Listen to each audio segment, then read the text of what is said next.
ऐसे फेडरेशन के अध्यक्ष ही ऐसे शोषण करते रहेंगे तो किसके पास क्या लेके जाए खिलाड़ी? उनसे बड़ा तो उस फेडरेशन में कोई नहीं है। तो मुझे लगता है कि दिल्ली पुलिस को कड़ी से कड़ी कार्रवाई करनी चाहिए, उनको जेल में डालना चाहिए जल्दी से जल्दी।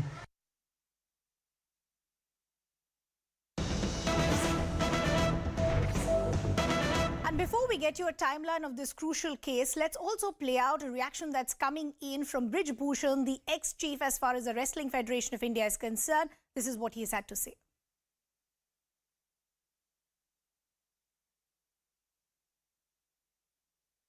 मेरे सपोर्ट में कोई नहीं आया है। मेरा प्रश्न इतना है, न्यायपालिका के निर्णय से मैं पूर्णतया संतुष्ट हूँ।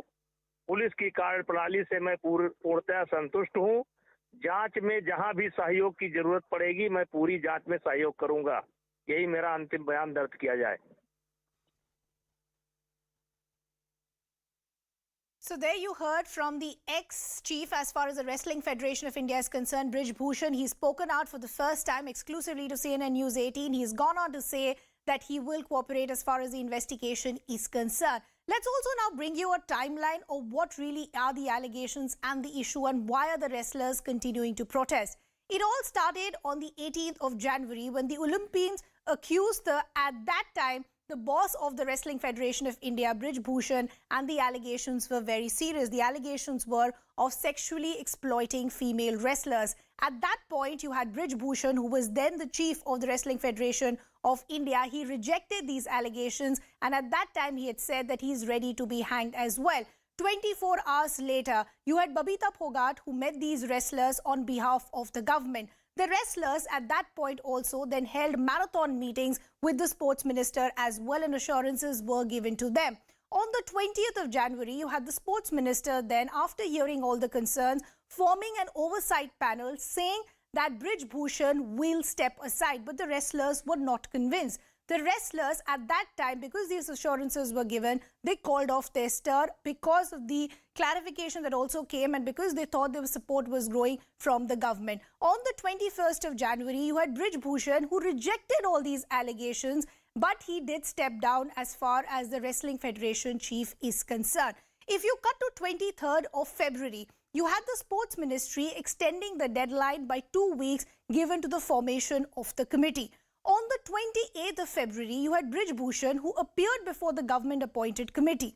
Then cut to the developments that we've seen over the last 5 days. The wrestlers today said that they had only called off their protest because they were assured that there will be an F.I.R. and action taken against Brij Bhushan. They start protesting once again on the 23rd of April. The wrestlers return to the protest site and they demand the release of the panel report as far as these allegations are concerned. On the 24th of April, the Delhi police also steps in. They seek a report from the probe committee. The wrestlers also threaten to approach the Supreme Court if an F.I.R. is not lodged. On the 26th of April, then you had the Supreme Court also springing into action. They issued a notice to Delhi police on the petition that was filed by the wrestlers. And then on the 28th of April, the Delhi police has told the Supreme Court that it will in fact file an F.I.R. What will this mean as far as the wrestlers are concerned? We will take that question to our colleagues in just a bit, but we're getting some breaking developments now coming in. The first reaction coming in from the ex-chief of the Wrestling Federation of India, Brij Bhushan. This is a CNN News 18 exclusive. Brij Bhushan Singh has spoken to CNN News 18 and he's gone on to say that I trust the legal process, will fully cooperate with the Delhi police. I will be available for any inquiry. Let's play out that conversation. नहीं, ये मेरे support में कोई नहीं आया है। देखिए, ये मेरे सपोर्ट में कोई नहीं आया है। मेरा प्रश्न इतना है, न्यायपालिका के निर्णय से मैं पूर्णतया संतुष्ट हूँ। पुलिस की कार्यप्रणाली से मैं पूर्णतया संतुष्ट हूँ। जांच में जहां भी सहयोग की जरूरत पड़ेगी मैं पूरी जांच में सहयोग करूंगा। यही मेरा अंतिम बयान दर्ज किया जाए। Brij Bhushan there breaking his silence, speaking for the first time. He's spoken to CNN News 18. He said that he will cooperate with the Delhi police. He will be available for any inquiry. Let's also now bring in our colleague Nikhil, who in fact has been tracking these developments as far as the protest of the wrestlers are concerned. So Nikhil, on one hand, you have Brij Bhushan who's broken his silence. He in fact is saying he will cooperate with the investigation. But what's happening on the ground? Well, as far as the situation on the ground zero is concerned, Ridhima, these are the visuals here at the site of the Jantar Mantar where the protesters are continuously doing their part. They have clarified in the public domain that they are not going to call off this particular protest just because the F.I.R. has been filed. And this was one of the primary demands which was raised by the wrestlers. And this is also one such important point why they reached out at the doorsteps of the Apex Court. But now they want the arresting of WFI President Brij Bhushan Sharan Singh. Until that thing takes place, they are going to continue with their protests. So today was the moment of the achievement, so to say, a partial achievement, because they wanted the F.I.R. to be registered. If we go by the particular timeline on last week, that means on Friday, the wrestlers had approached the police station of Connaught Place where a complaint was filed. But even after 48 hours of passing by, no F.I.R. officially was registered. Thereafter, on Sunday, the protesters sat here, against Brij Bhushan Sharan Singh. So finally, after the matter reaching out at the doorstep of the Apex Court of the Supreme Court, they are now taking it as a sense of relief. But the protest will continue to take place until the arresting is going to take place. But if we talk about the further details, we have spoken to the highly placed sources. As far as the registration of F.I.R. is concerned, we are yet to expect as to what kind of sections have been invoked by the Delhi police, what are the charges which are going to be filed against him. Thereafter, we will get to see as to how the statements are being recorded by the Delhi police, not just for the victims, but for the accused as well, for which Brij Bhushan Sharan Singh, he continues to maintain that he is going to fully cooperate with the Delhi police, and he also welcomes the move from the Supreme Court side as well. Speaking of the Apex Court, after a week, that means we have been given to understand that on next Friday, the further hearing will take place as to what are the content of the F.I.R., what are the charges of the sections which have been invoked by the Delhi police against Brij Bhushan Sharan Singh. But this is the scene, this is the picture which is now being played out on the screen of CNN News 18, where the political support has also been extended to the wrestlers, which was much awaited to them this time. Earlier they refused, but this time they were very much open for the same. We have seen the support from Bhupinder Singh Hooda, Dipinder Hooda, from Aam Aadmi Party side as well, and now the tweet is coming out from Sachin Pilot too. He has also extended his support to the wrestling protesters, and also we have been given to understand that tomorrow, the timings are not confirmed, but tomorrow Chief Minister of the National Capital, Mr. Arvind Kejriwal, is going to visit. He is also going to extend his support to these wrestlers. Back to you. And Nikhil, not just the politicians who've made a beeline where the wrestlers are protesting, many of them have lended their support on Twitter, like the West Bengal Chief Minister Mamata Banerjee and others. But Nikhil, I essentially want to understand the reaction that came from P.T. Usha, who said this protest actually amounts to indiscipline. It brings a bad name to India as a whole. How have the wrestlers taken that? Wrestlers are very much upset with the fact that this is the kind of statement which is coming out from the Rajya Sabha member and the former athlete, and that too from the female athlete. They are pained to hear the statement from the side of the P.T. Usha, and they are clearly saying that at the time when she was facing some kind of difficulty with her academy back at her hometown, at that time we have seen how the scenes were unfolded during that process. So this is the time when the wrestlers require support of her, but she is making these kind of statement. And she becomes even important because she is not just the Rajya Sabha MP and IOA president, but she was also the, the crucial member of the overall thing. She wanted, if she had wanted, she could have, supported in some form or the other, because the support is being extended not just from the political party as mentioned earlier as well. The players as well, since this particular morning, they are putting out tweet in support of these wrestlers. We have seen the tweet from Kapil Dev, from Abhinav Bindra, from Neeraj Chopra as well, as to how they are extending their support to these protesters, and the Sania Mirza as well, who is now retired. So from every nooch and corner of this particular fraternity, they are garnering the support which was very much required from from a different side. So this is also going to give a boost, and some way or the other, you believe it or not, this was also one of the reason why the pressure was mounted in the Apex Court as well, that they finally, Delhi police has agreed to register the F.I.R. But the content of the same are yet to be awaited as to what kind of sections are invoked by the Delhi police. Nikhil, we'll just request you to stay on with us, and this is exactly what the wrestlers have been saying, that last time we made a mistake. We called off our protest because we thought that something will come out as far as the formation of this panel is concerned. But this time around, till the time all our demands are met, we're not calling off the protest.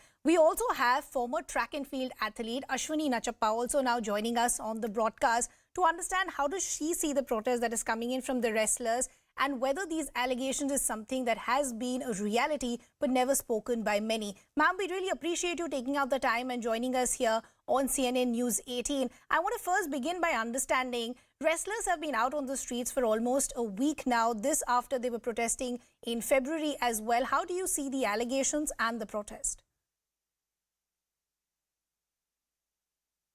It's extremely unfortunate what has been happening in the last 3 months. I mean, this is not something that's just come off. It's, you see, it's the last 3 months that they have been asking for justice. It's a matter that is extremely, extremely sensitive. And to get such a raw deal from all quarters is surprising. I just wish more and more sportspersons come forward and speak up for this, because these are all very, very high-profile athletes. And what do they get? Just sitting on the streets and having a dharna. So definitely there is something that has triggered this. There's something that has transpired. I don't know to the extent of what they're saying, because everything seems, the absolute deafening silence from everybody is quite shocking, in fact. And if you look at the allegations that have been made, they're very serious in nature. They amount from sexual harassment to mental torture to abuse of power as well. One of the tweets that was put out by Vinesh Fogart was very heartbreaking. The tweet said, "We've gone from the podium to the footpath." I want to understand, as a former athlete, how is this going to have an impact as far as the mental as well as physical well-being of all these wrestlers? Today the whole world is talking about mental health and how we should, address these issues. Our nation itself, our Honorable Prime Minister himself talks about mental health. And, this is the pandemic that is going to unveil into the young people. And yet here we are allowing them to go through this kind of mental torture. It's unacceptable. Sumo motu cognizance can be taken by the courts, by the women and child welfare in matters such as this. What is more surprising is that they're unable to file a F.I.R. I mean, I'm not privy to the entire, what has happened. But what we see on television, what we hear in debates, why can't an F.I.R. be filed? Why should there be an investigation before an F.I.R.? So these are things that leaves a common man to speculate, what the hell is happening?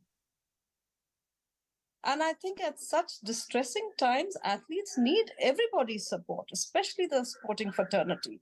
It's very unfortunate that Usha made a statement like, it's indiscipline. This has been happening. The sexual assault has been happening. It's nothing new. It is the first time that high-profile athletes have come up. It's happened in the very own state of Kerala. In the Sports Authority of India. It's happened in many other centers. We read about it all the time. So this cannot be treated as indiscipline. I'll come to that comment of PT Usha in just a bit, but today, in fact, there has been some movement as far as the demands of the wrestlers are concerned, because the Delhi police has said that they will be filing an F.I.R. Just going back to what you said a short while ago, you said cases or allegations like these are not new. So when you were an athlete as well, did you also face allegations like these, or did your co-athletes also face something similar?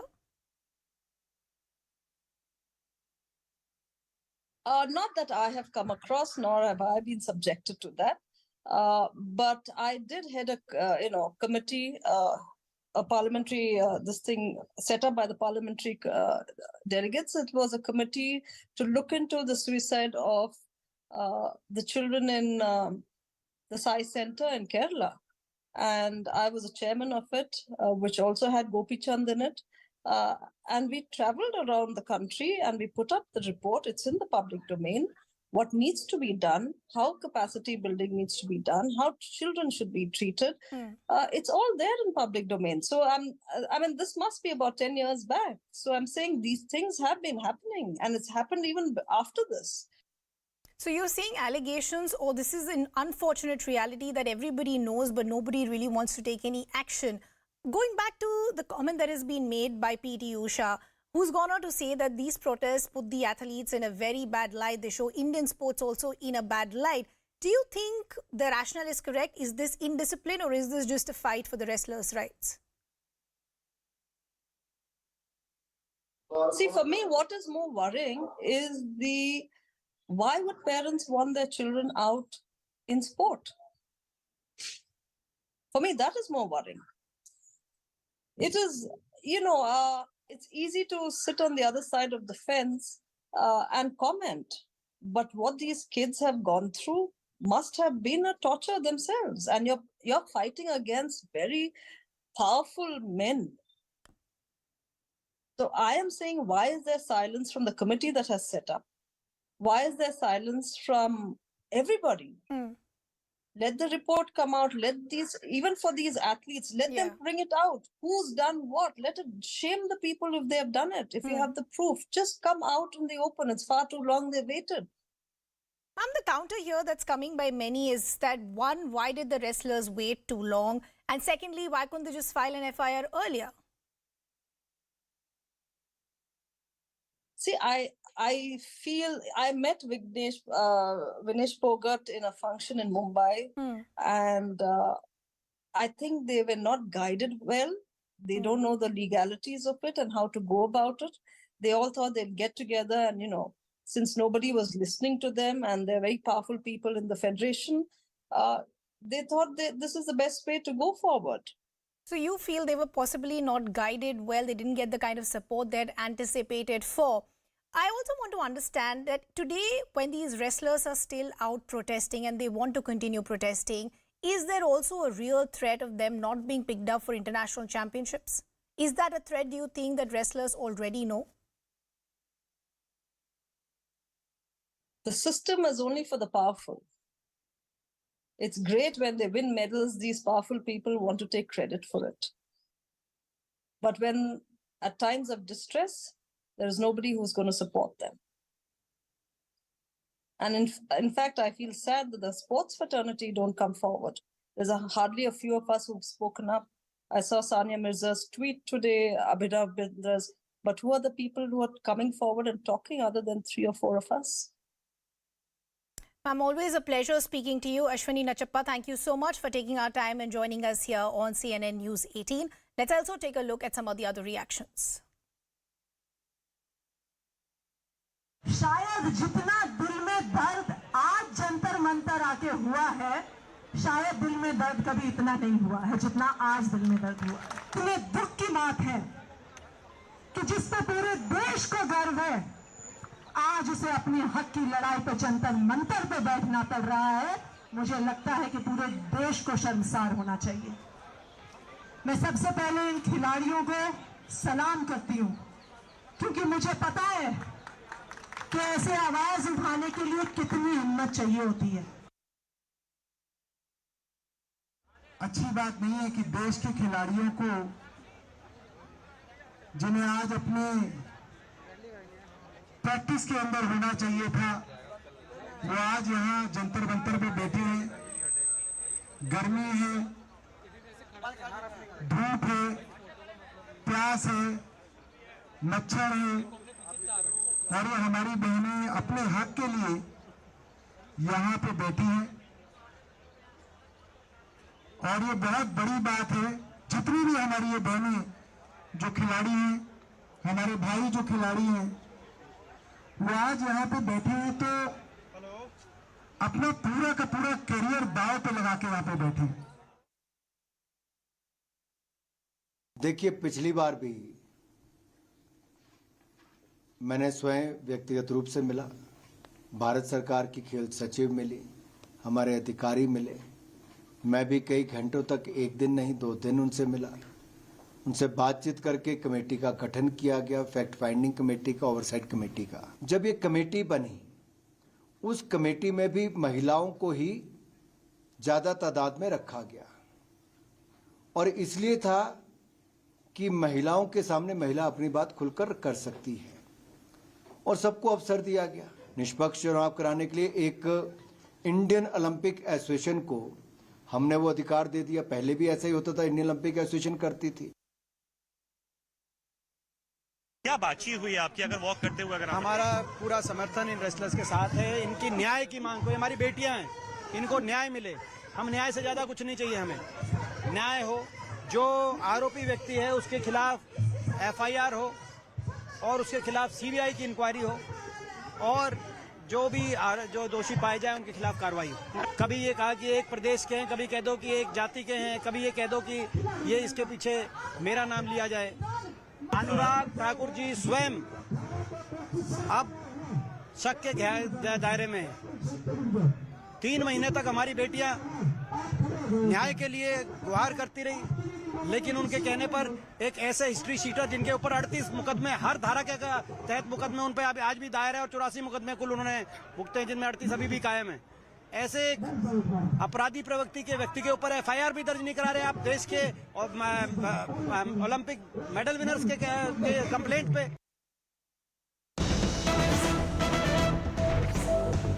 Now shifting our focus to some breaking developments coming in from Karnataka, where we're understanding there'll be more star power to Karnataka Congress as far as campaigning is concerned. Actor Shiva Rajkumar will campaign for the Congress. Geeta Shiva Rajkumar, wife of Sandalwood legendary actor Rajkumar's eldest son and daughter of former Karnataka Chief Minister S. Bangarappa, joins the Congress officially in the presence of DK Shivkumar. Actor Shiva Rajkumar will also join the Congress campaigns from tomorrow in Shivamoga, along with his wife Geeta. This will help the Grand Old Party to draw the fans of late Rajkumar and Puneet Rajkumar, aka Appu. Pallavi Ghosh, our colleague and senior editor, now joining us on the broadcast. Pallavi, how is the Congress planning to use this in their favour? So, Ridhima, at least as far as the southern states are concerned and the election and the politics are concerned, it is nothing new. There is an obsession with film stars.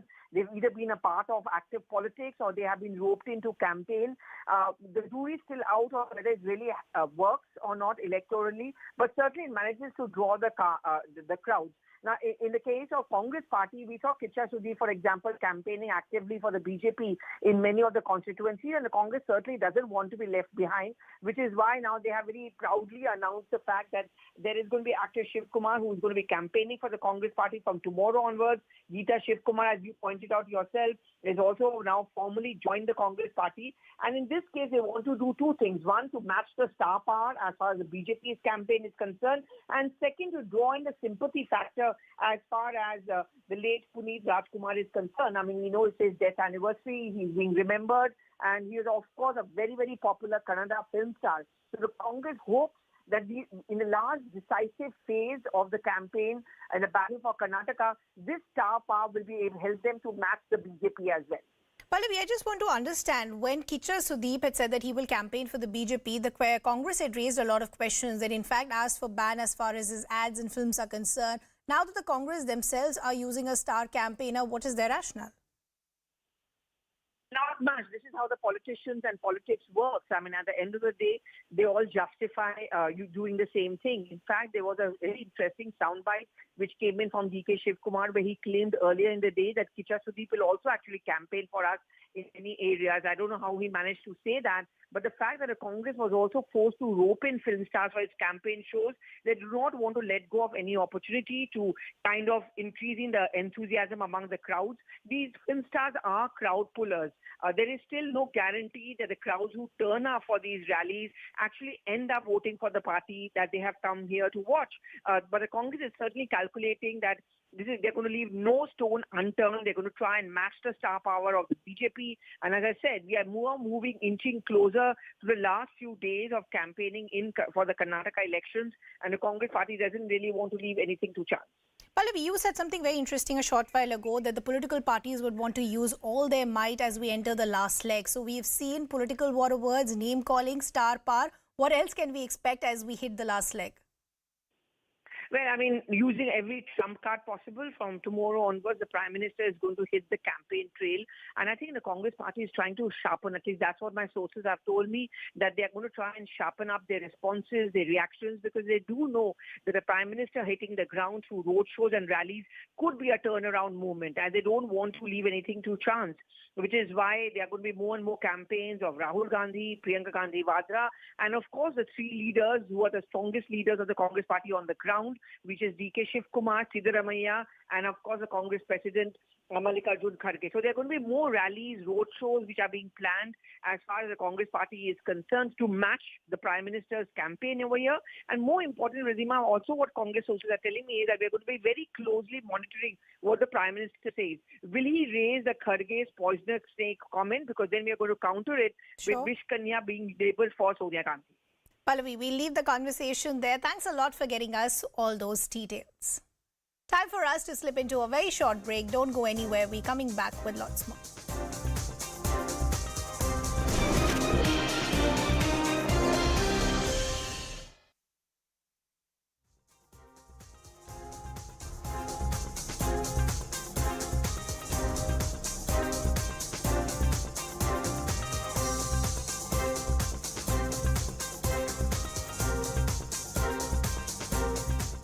Seems to have already been done. The damage is that you are making a personal attack against someone whose integrity seems to be above board, whose image amongst the public seems to be above board, and personal attacks when it comes against Mr. Modi, in the past at least we have seen it has not worked.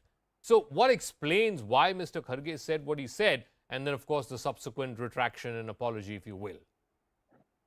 Zaka, one part of course is the fact that I don't agree with the words of Mr. Kharge. Where was the need to call anybody anything? I don't think this is the time to call anybody names. This is not the time to do that. Speak about your own agenda. Speak about what you're going to do. I mean, because this kind of words, they actually take you nowhere. Of course, that is one part of it. But two is that there is a severe firefighting, which is apparent from the fact that the BJP has been trying to point fingers at the Congress party one way or another over the last 1 week. Because just a couple of days earlier, it was a different debate where the allegation was that Mr. Siddaramaiah had made a comment against the Lingayats. So ultimately, the BJP seems to be wanting to try to ride on some kind of a sympathy that the Congress has said X, Y, or Z. Honestly, these things don't matter. What really matters to the public is the fact that there is a serious allegation of 40% corruption. And these allegations were made by no less than the Contractors Association.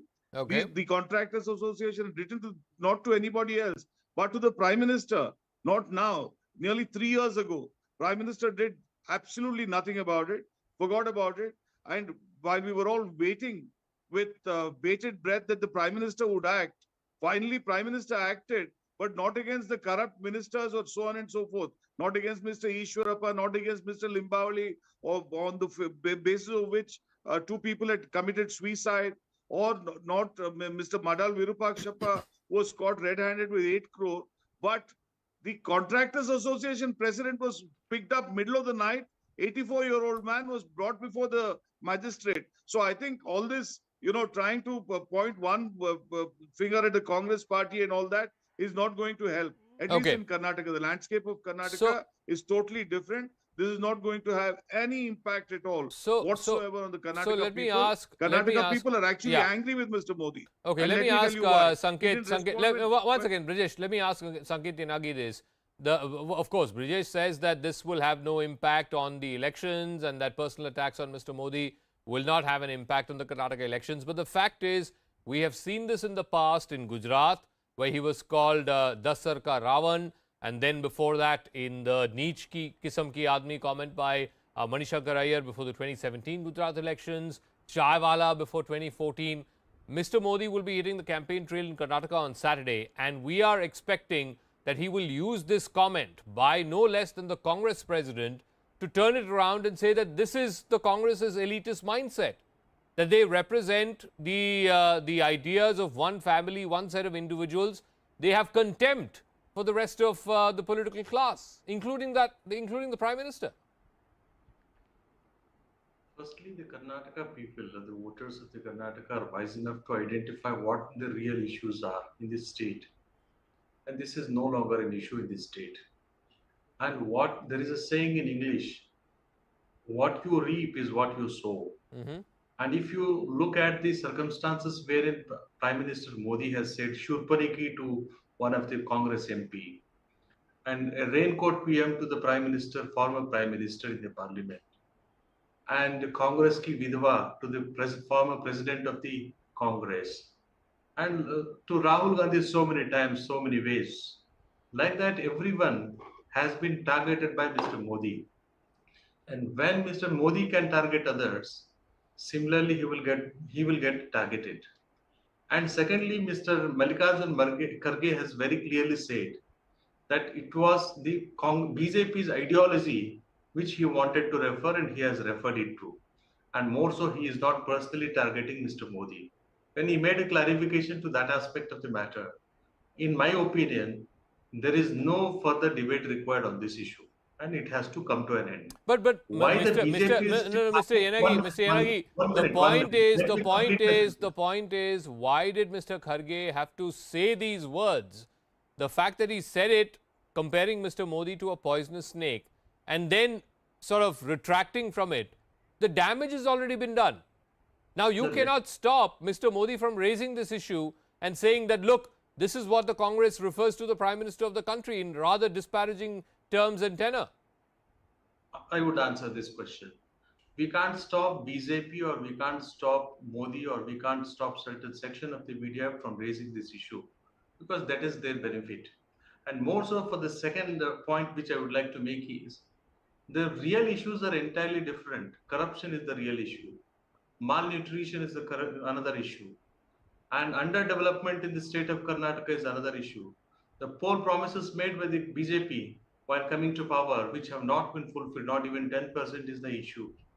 And contractors associations allegations are the issues.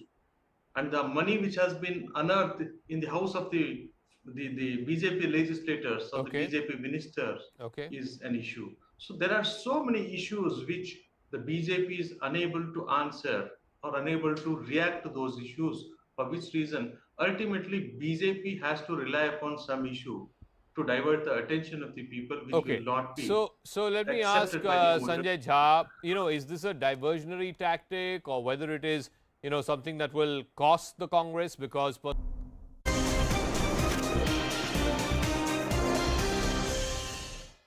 Welcome back. Thanks a lot for staying with us. Gali politics continues to escalate in poll-bound state of Karnataka. A day after Congress President Mallikarjun Kharge called the Prime Minister a poisonous snake and later regretted his remark, today you had someone from the BJP also indulging in name-calling. The BJP has also lodged a complaint with the Election Commission. But talking about the acts as far as the BJP is concerned, a BJP MLA, B. Patil, has also called the ex-Congress chief Sonia Gandhi a venomous woman and an agent of Pakistan and China. On expected lines, a massive political war of words is now erupted between the BJP and the Congress. ಇಲ್ಲ ಇದು ವಿಷಯ ಅದಾನೋ ಎಲ್ಲೋ ಮೋದಿ ಕೊಟ್ಟನ ಒಳ್ಳೆ ಮನುಷ್ಯನ ಪ್ರಧಾನ ಮಂತ್ರಿ ನಾವು ಸ್ವಲ್ಪ ನೋಡೋಣ neck ನೋಡೋಣ ಅಂತ ಹೇಳಿ ಆ ವಿಷಯವನ್ನ ನೆಕ್ ನೋಡಿದ್ರೆ ನೀವು ಮಲಗೇ ಬಿಡ್ತೀರಲ್ಲಿ. ಸೋನಿಯಾ ಗಾಂಧಿ ವಿಷಯಕ್ಕನ್ನೇ ನಂಗಾದ್ರೆ ಈ ದೇಶ ಹಾಳು ಮಾಡೋಣಂತ ಚೀನಾ ಮತ್ತು ಪಾಕಿಸ್ತಾನದ ಏಜೆಂಟರಾಗಿ ಕೆಲಸ ಮಾಡುವಂತ ಸೋನಿಯಾ ಗಾಂಧಿ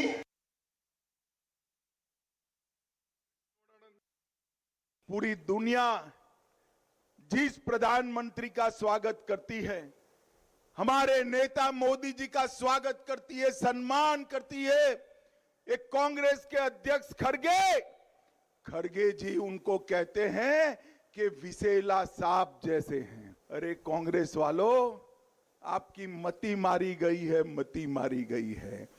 मोदी जी को जितना भी गाली बोलोगे, कमल इतना ही अच्छे से खिलकर बाहर आने वाला है. Certainly that is not our culture, and certainly that is not something that is something that the party does in terms of abusive politics. The concerned MLA has been spoken to today, but you must understand there is so much anger after yesterday's statement. I never expected such a statement, being a Congress All India President. Nobody will forgive him. Is this going to be the narrative as we enter the last leg as far as campaigning in Karnataka is concerned? Let me take that question to our guests. We have lawyer and political analyst Tesh Ratan Nigam joining us on the broadcast. We also have the spokesperson of the Congress Party, Dr. Onika Mehrotra. Good to have both of you with us here on CNN News 18. Tesh Ratan Nigam, I'd like to begin the conversation with you. Yesterday, the BJP went all over town hitting out at Mallikarjun Kharge, and rightly so, as far as his comment on the Prime Minister was concerned, saying that this reflects the mindset of the Congress Party. Today, you have a BJP MLA also indulging in name-calling, that also to a woman, calling her equally venomous and an agent of China and Pakistan. Can the BJP anymore now say we're holier than thou? Well, Ridhima, in fact, once the statement was given about poisonous snake with respect to the Prime Minister by Mr. Kharge, I was expecting probably some senior leader from the BJP will retort and with equal proportion, but that did not happen. Some leader somewhere in Karnataka did say about certain things, and the Kali politics which is going on will probably worsen in near future in Karnataka, because it seems it's become an in thing in kind of Indian politics. However, you have to realize that who started it. It was the Congress who started it. However, when somebody calls somebody China's agent, then you have got to see which party has an MOU with the Chinese Communist Party, which party's leaders meet quietly and in secret with the Chinese ambassadors, and when it is leaked out that Tesh Ratan Nigam, you can have issues as far as diplomatic policies are concerned, political differences, and that's how democracy thrives. Just on the basis of name calling, I'm asking, the BJP yesterday said this is not our culture, this just only reflects the toxic mindset as far as the Congress Party is concerned. You in fact had Mallikarjun Kharge defending his remark, and he said that if my remarks have hurt anyone, I'd like to apologize. So the Congress will say that, okay, damage was done, but an apology was given as well. The debate could have been settled. Why does the BJP also then need to go one step forward and indulge in such name calling? What is the difference between both the parties then? See, let me tell you, it is not the BJP's president or the general secretaries have made that statement. It has come from some leadership down below, and that can happen. I mean, I'm not, for one moment condoning such kind of an act, but that can happen. But the top leadership, when a statement is made by the topmost leadership of the Congress, the president of the Congress, then he tries to defend himself that he meant the BJP, not the Prime Minister, whereas he specifically used the words for the Prime Minister.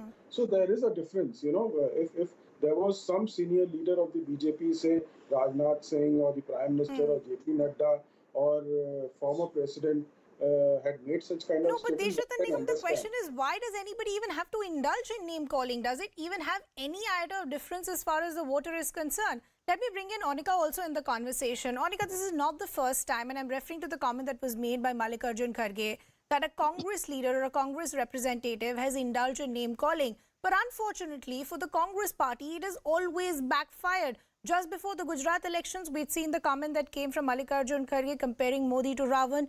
You saw the result. And even, years back when Manish Shankar Iyer had made some similar remarks. Electorally speaking, every time the Congress has indulged in name calling, it has not worked in their favor. Why isn't the Congress learning any lessons is the question that the BJP is asking. We're not concerned what BJP is asking, because BJP has that pattern of using it, misusing it, whichever way. Even Mr. Tesh Ratan Nigam ji, such a senior lawyer, look at the way he's talking about the whole comment and where his thoughts are going. So they don't have any iota of any feeling. That is why they are vindictive. They are a scared lot. Yes, regarding to the comments, ma'am, which was said, and a written letter, a statement has been given by the senior, our president, Mr. Kharge, wherein he said, if anybody is feeling, if whatever I said has harm or, somebody's heard about it, he has sent an apology. The question here arises, look at the way you're saying, some leader down the line. Is this the way? 40% corruption, a sarkar, a government which does there, the Prime Minister of a country calls that person, Mr. Ishwaranji, and he says, okay, laaj bacha ke rakhna, stuff like that. No, so Dr. Onika, this is what I'm asking. For both the political parties, I'm asking, why do you think the narrative of abuses will have any impact on the ground? And I want to understand from you, Dr. Ronika, when the Congress is saying that we are extremely confident because we feel the BJP has not done any work, what would you like for the voter? Would you like the voter to see your report card of the work that you've done for development, for infrastructure, for jobs? Or would you like the voter to see your leaders indulge in name-calling at a time when you're trying to come back to power in the state? Absolutely right. That's a very valid question. And we have, been talking of the affairs of the state, what's been happening there. And that is why we have come with those guarantees that we talk about. It is not just lip service that they do. Imagine the Home Minister goes and says, Congress aayegi to dange honge. Is it acceptable? And so on and so on. It goes on. The list is endless. I mean, when they say it's very nice and they are speaking the truth.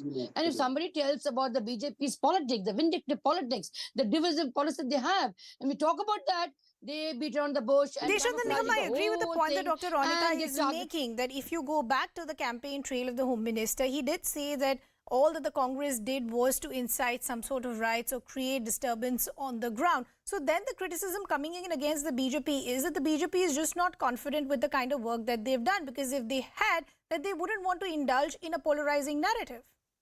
You're right. Ridhima, in fact, what happens that ideally there should not be any gali politics. However, when somebody starts, then there is a spiral effect that takes place. That's a part of competitive. But two wrongs make a right. Two wrongs make a right from either side. Deshantan Nigam, do two wrongs make a right? See, I've already said ideally it should not be a part. Gali politics should not be a part of campaigning. There is no doubt about it. But somebody starts it, somebody picks it up, then it gets into a kind of a spiral. I'm not justifying it. However, when the Home Minister says about the Congress and riots, please remember wherever the Congress was and the track record of riots that you have, there is enough data on that. We can have a separate debate and topics on that. When the polarizing politics is done, when you take side of one particular community and then try to demean another, that's what Congress is all about. However, I mean, coming back to the topic, ideally, again, I am saying, if you want clean politics, nobody should, try to provoke somebody by using, abusive language. If somebody gets provoked, then you have to be ready for that provocation as well. No, so Deshantan Nigam, the problem here is for a viewer or for a voter on the ground. Either both the political parties raise their hands and say that this is part and parcel of politics, and nobody will then mind the allegations that are coming in from either political parties, or you want to have a clean narrative. You can't have it both ways. That one party indulges, you say this reflects their mindset, then your leader does exactly the same. So either political parties accept that this is part and parcel as far as the political narrative is concerned, and everything will be accepted, or we have a clean break. Well, maybe many will say this is an ideal world that we're looking at. Unfortunately, I'll have to leave that conversation there. Deshantan Nigam and Dr. Ronika Mehrotra, always a pleasure speaking to both of you. As we enter the last leg as far as election campaigning for Karnataka is concerned, will we only see it getting worse? We'll keep tracking those developments. For now, slipping into a very short break.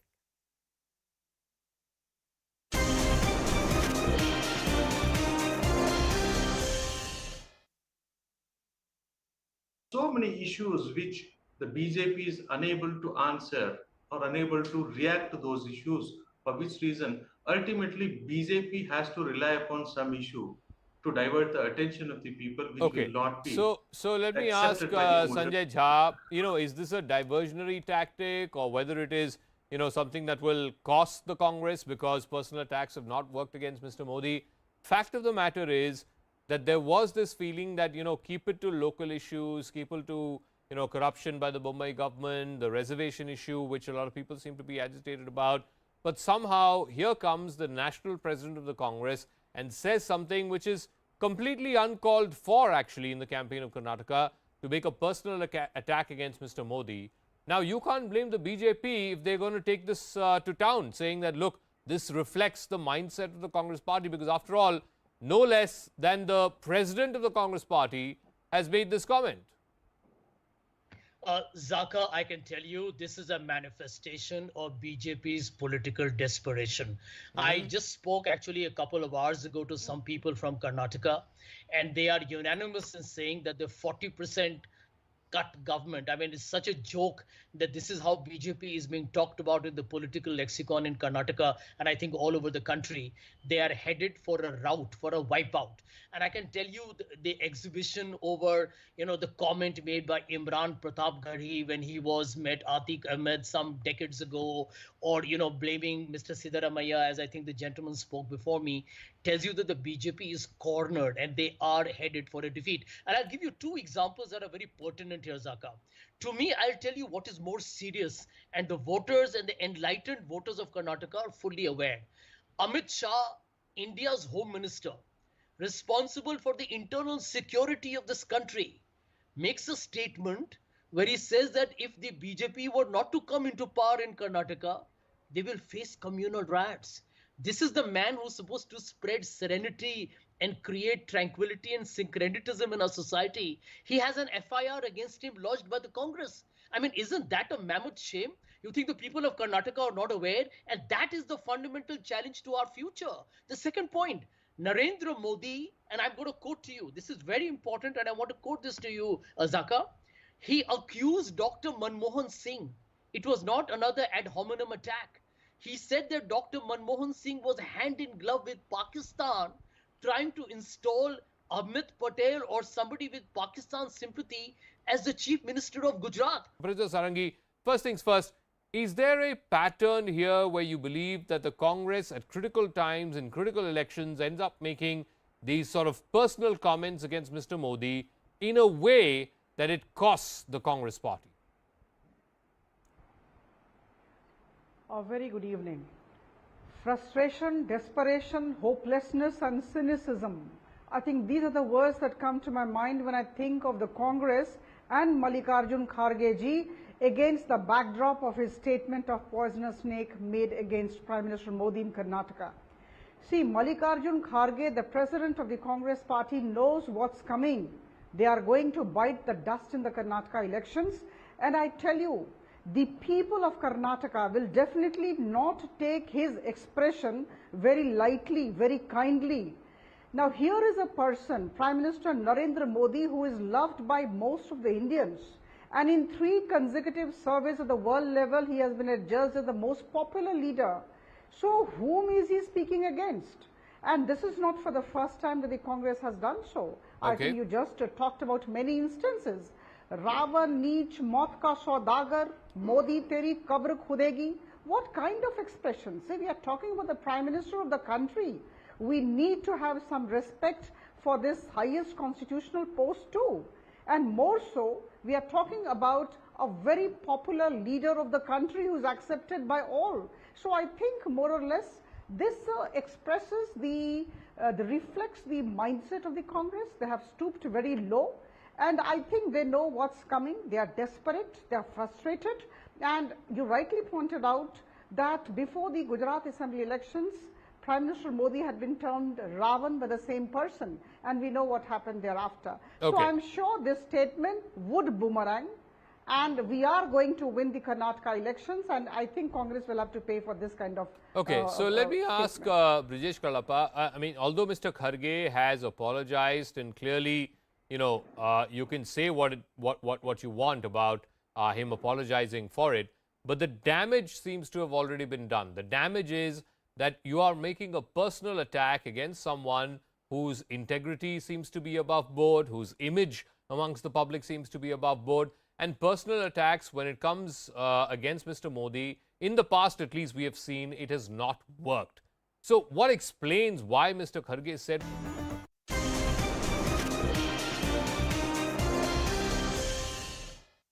Welcome back. Thanks a lot for staying with us. After nearly 10 years, actor Suraj Pancholi has been acquitted in the Jiah Khan suicide case by a CBI court owing to a paucity of evidence. Rabia Khan's lawyer has said that they will appeal in a higher court against the verdict after studying the judgment. Remember, Jiah Khan was found dead by her mother at about 11:20 p.m. on the 3rd of June in 2013. While officially it has been declared that Jiah died by suicide, her family has denied this.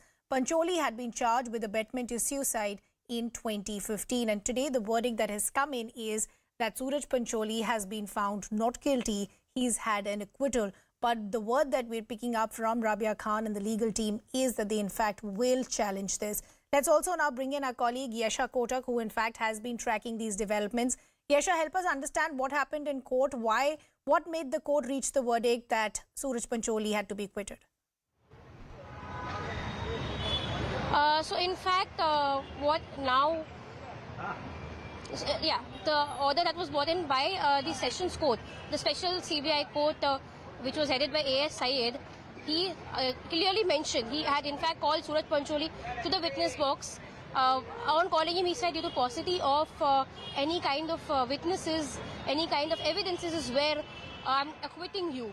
Okay. However, then he also addressed the lawyers of Jiah Khan, or mentioned that she could approach the higher court.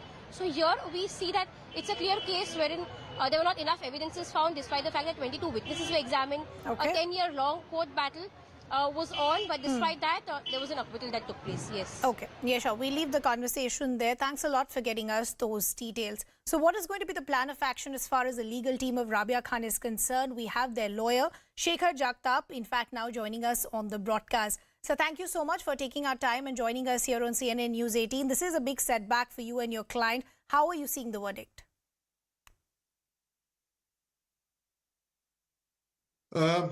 See, as far as today's verdict is concerned, neither myself nor my client is much surprised, because the CBI was investigating this particular case with a point of view of suicide, whereas my client was agitating that it is a culpable homicide and not a suicide.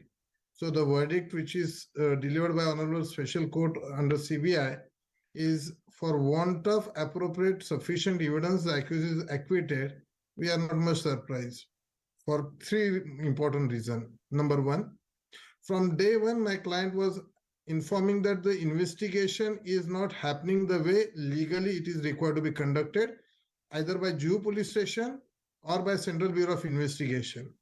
When the Jew police station, that is state police, was not investigated in a proper direction, and they were trying to hush up and rush up the investigation without any material particular process, my client approached the Bombay High Court, and accordingly, Honorable Bombay High Court was kind enough to appoint a Central Bureau of Investigation to investigate the case.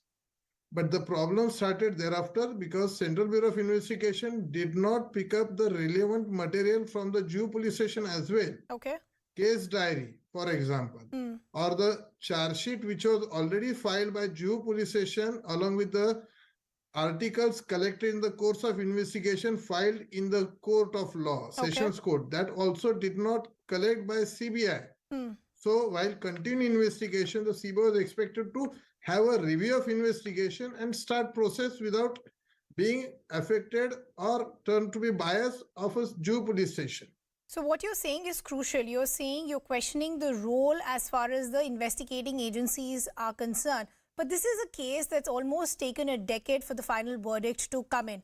The court today, when it was pronouncing its verdict, said that the prosecution lacked evidence. Are you rethinking the kind of evidence you presented? And if you can talk to us about the evidence you presented. Her dupatta was material used for her cause of death, but that dupatta was neither sent for chemical analysis report by Jew police station or Central Bureau of Investigation to confirm that this is capable to hold a body, A, whether there was any kind of blood other than the blood of Jiah, the ligature marks on her neck and the material which is used for death is matching with each other. This is one part.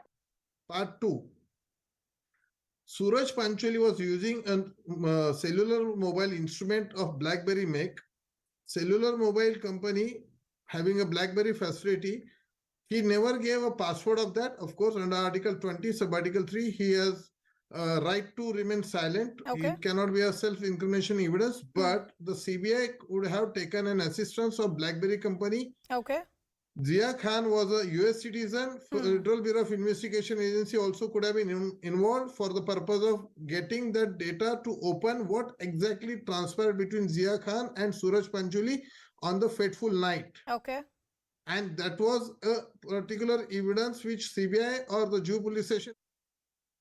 So essentially what I'm trying to understand is, from day one, Jiah Khan, the mother of Jiah Khan, has been saying that she cannot believe that this was a suicide. She believes it was a murder. But today the court has said they believe it was a suicide. Why do you continue to believe that it was not suicide but a murder? And that is not answered by any of the investigation agencies anywhere. These are the pre-mortem injuries, and that has been mentioned in the post-mortem report also. The cause of death, very important, ma'am. The suicide was declared at the time of raising F.I.R. within 2 hours. But the PM report also never said confirm way that it is a suicide. So what haste was there to get their particular act to be titled as a suicide? The police could have said at the relevant time, yes, we have found the body in an unnatural death condition. We'll explore all the angles, including an angle of a suicide or the homicide. Because that particular process, including the first investigating officer till the CBI took over the investigation and the investigating officer of CBI till the final investigation report filed by the CBI in the Honorable Court of Law, continued with one theory, it is a suicide, it's a suicide, and whatever witnesses they had recorded. They failed to record material witnesses to find out what type of injuries and what type of fights were happening between Jiah and Suraj.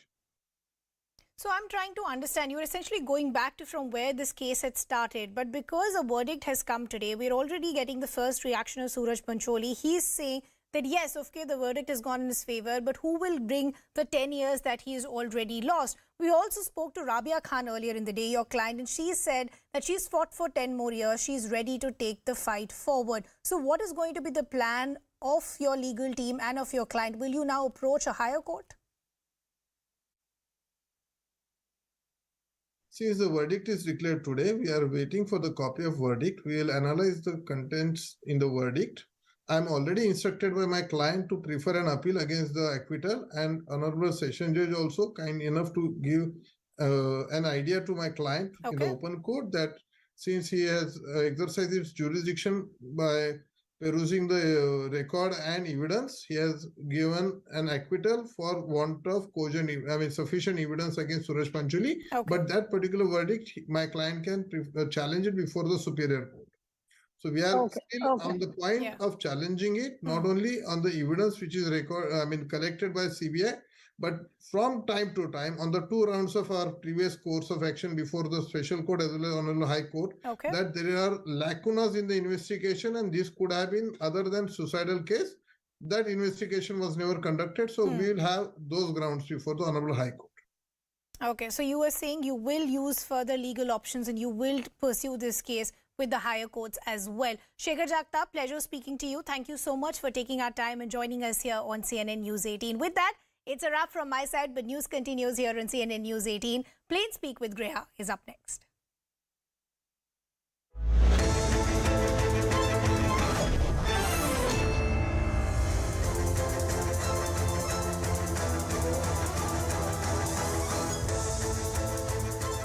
Welcome and thank you so much for staying with us here on CNN News 18. You're watching Plain Speak with me, Griha Siddiqui. Now, politics in Karnataka has become downright poisonous, and there's good reason that I say this. On a day when Congress Chief Mallikarjun Kharge is being cornered by the ruling BJP for calling Prime Minister Narendra Modi quote-unquote a poisonous snake, a statement over which Kharge has expressed regrets later as if in anticipation of this backlash. On that very day, Karnataka BJP leader Basangauda Patil Yatnal has driven headfirst into the raging name-calling controversy when he asked whether Congress leader Sonia Gandhi was what he's termed as Vish Kanya and also an agent of Pakistan and China. He even went out to call Rahul Gandhi mad. And all this, oddly, while he was attacking AICC President Mallikarjun Kharge or his remarks about the Prime Minister. Now, while Kharge's statements and comments have attracted complaints being registered with both the State Election Commission and also the Election Commission of India, which was approached by a delegation by the BJP, urging the ECI to bar Kharge from campaigning in Karnataka and also to file an F.I.R. against him. Remember, there is also an F.I.R. that has been lodged by the Congress party against none other than the Union Home Minister Amit Shah for his comments at an election rally in Karnataka where he'd claimed that there will be riots in the state.